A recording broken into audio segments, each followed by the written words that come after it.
Na reta final das valoracións dos representantes políticos deste primeiro ano de legislatura rematamos con chantada. Empezamos falando co representante do PSOE, o cal lle facemos a primeira pregunta establecida. Cal é a súa valoración deste primeiro ano de goberno?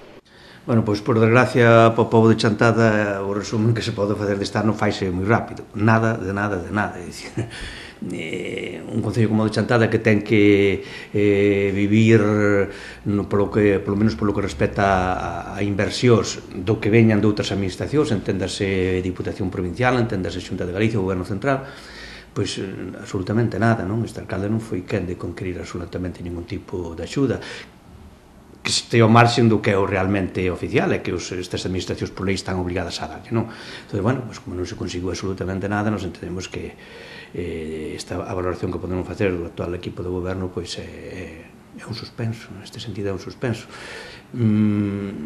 Basta mirar 4 anos para atrás e ver o que se fixo no pobo de Chantada na anterior legislatura, non? No goberno presidido por Manuel Anxo Taboada, non? A cantidad de inversións que se fixeron, perto de 20 millóns de euros.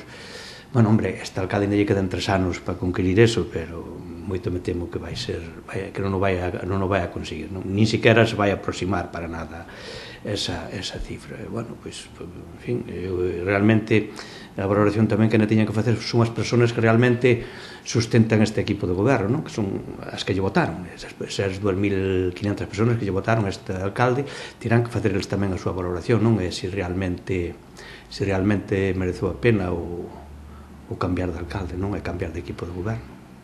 A segunda pregunta é como se presentan os 3 anos que restan de legislatura?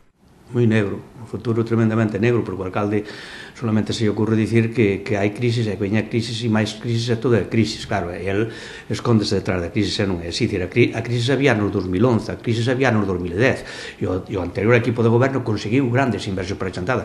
Basta recordar que no mes de abril e maio do ano pasado se invertiron en Chantada nas calles que están aí para ver, en 19 calles do casco urbano de Chantada invertíronse cerca de 800.000 euros. É dicir, estamos falando do ano 2011, estábamos en plena crisis. Eso porque se fixe, bueno, pois porque o anterior equipo de goberno, co seu alcalde ao frente, foi quen de conquerir esa inversión por parte da Diputación.